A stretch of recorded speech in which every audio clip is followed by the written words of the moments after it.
Hello everyone, welcome back. This is not just a normal marquee. Scroll slow, it drifts. Scroll fast, it reacts. The rows feel the actual speed of your hand, and when you stop, they ease back down like they have weight. Today I am building a scroll velocity marquee from scratch. 4 infinite rows, alternating directions, all reading real scroll speed directly from GSAP's ScrollTrigger. Here is what we are building toward. How I set up a design token system in CSS so the entire look is controlled from 5 variables at the top of one file. How I build all 4 marquee rows dynamically in JavaScript. No hard-coded words in the HTML, everything driven from a config. How I measure the track width after the browser paints, then clone content automatically so it never runs out, no matter how wide the screen. And how I use GSAP's velocity reader and a smooth interpolation technique to make each row physically react to scroll speed and ease back naturally when you stop. This is a perfect fit for agency hero sections, portfolio landing pages, product launches, anywhere scroll needs to feel alive.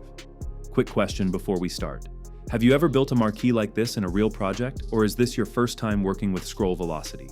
Drop your answer in the comments. I read every single one. Alright, let us start with Phase 1. Phase 1 is the foundation, and I want to start with the CSS tokens before we touch any markup.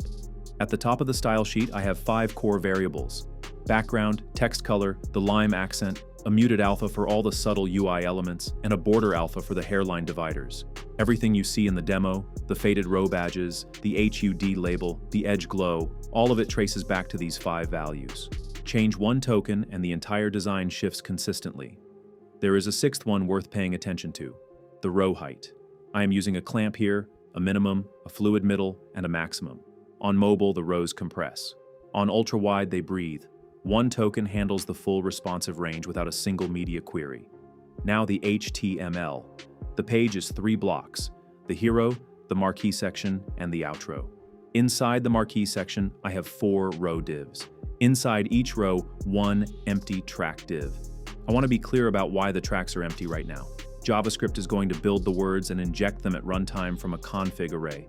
If you put words directly in the HTML here, the cloning logic we write later will double them unintentionally and the loop will break. Keep the tracks empty. There is also a small fixed element at the bottom right of the page, the velocity HUD. It has a fill bar and a number.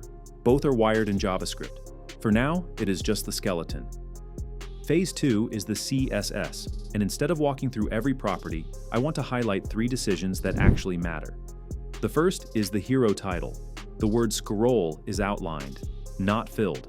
I am applying the WebKit text stroke to the parent element, then overriding it to 0 on the filled and accent child spans. That gives me 3 visual states: solid white, acid green, and stroke outline, from 1 heading and 1 CSS property. It is a small trick, but it is what makes the title feel editorial, instead of just big. The second thing is the scroll queue animation at the bottom of the hero. That animated bar is pure CSS, no JavaScript at all. A 1 pixel wide line that scales from 0 to full height and fades out on repeat.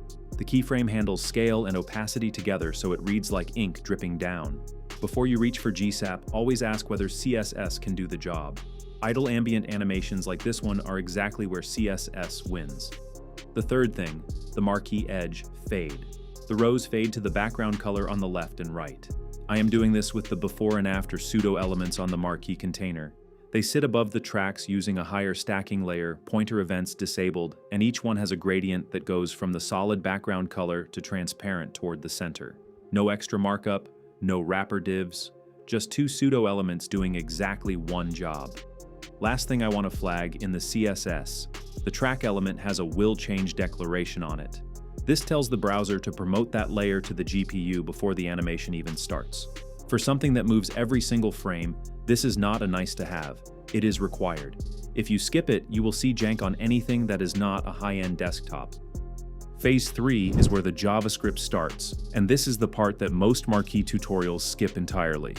I am not putting any words in the HTML. All 4 rows are driven by a config array at the top of the file. Each entry has a direction, either forward or backward, a base speed, and a list of words. Each word has optional modifier flags for the accent color, the outline style, or the separator glyph. Want to change the words, swap a color, adjust a row's base drift speed? You touch the config, nothing else. That is the kind of architecture that makes a component reusable across projects. The render function takes a track element and a word list, creates each span, assigns its class, and appends everything in one batch. I am collecting all the new nodes in a document fragment first, then appending the whole fragment in one operation. This avoids triggering a layout recalculation for every individual word. For 4 rows with 12 items each, that adds up. Now here is the part I really want you to pay attention to: measuring the track width. After I render the first set of words, I need to know exactly how wide it is, so I know how many times to clone it. But I cannot measure it immediately after appending. The browser has not finished calculating layout yet, and the width will come back as 0. The fix is a double-nested animation frame. The first frame lets the browser commit the DOM changes. The second frame lets it finish the layout calculation. After 2 frames, the width is real and accurate. This is a standard browser timing pattern. Save it, you will use it again. Once I have the width of one set, I calculate how many copies I need to fill at least 3 full viewport widths. 3 times the viewport means even at extreme scroll speed, there is always content in frame on both sides. Then I clone the set as many times as needed and append them to the same track. The ticker loop runs every single frame using GSAP's internal render loop. Each frame, it subtracts the current speed value from the position and applies the transform. The wrap logic is the core of what makes this seamless. When the position crosses the negative width of one set, I add that width back. When it drifts above 0, which happens on fast upward scroll, I subtract it back down. The track snaps back to an equivalent position with no visible difference. The loop is invisible. Phase 4 is the main event. This is what makes the marquee feel alive instead of just moving. I create one ScrollTrigger instance that spans the entire page from top to bottom. It is not animating anything directly. It is purely a listener. Every time the scroll position updates, the callback fires. Inside that callback, I read the scroll velocity. GSAP tracks this internally. The value is in pixels per second and it is signed: positive going down, negative going up. I clamp it to a defined maximum, then normalize it to a value between -1 and +1. -1 is full speed upward, +1 is full speed downward, 0 is stopped. That normalized number drives a boost added to each row's live speed.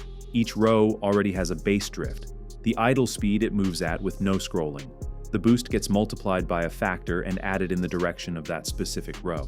So when you scroll down fast, a left-moving row accelerates to the left, and a right-moving row accelerates to the right. The marquee does not fight the scroll, it rides it. But here is the thing that makes it feel physical rather than mechanical. I am not setting the speed directly. I am using a quick interpolation function that smoothly chases the target value instead of snapping to it. When you stop scrolling, the speed does not cut back to the base speed instantly. It glides back over about 0.7 of a second using a smooth ease curve. That deceleration is what reads as wait. That is what makes a viewer feel something when they scroll. The HUD is the last piece, and it is straightforward. 2 DOM elements, a fill bar and a text counter, updated directly inside the same scroll callback. I convert the absolute velocity to a percentage of the defined maximum, clamp it to 100, and set that as the bar width. The number shows the raw pixels per second. No animation library needed for this part. Direct DOM writes every frame are perfectly fine for 2 elements. And that is the full scroll velocity marquee, data-driven rows built from a config, dynamic DOM with smart cloning so it never breaks on any screen size, a seamless wrap loop running every frame, and real scroll velocity feeding into every row with smooth easing on the way back down. If you want to take this further, try adding a hover state that pauses one specific row while the others keep moving, or give each row a different boost multiplier so they accelerate at different intensities. There is a lot of room to push this. If this tutorial helped you, drop a like. It genuinely helps the channel grow. Subscribe if you want more GSAP videos like this one every week. The full source code is linked in the description. I will see you in the next one.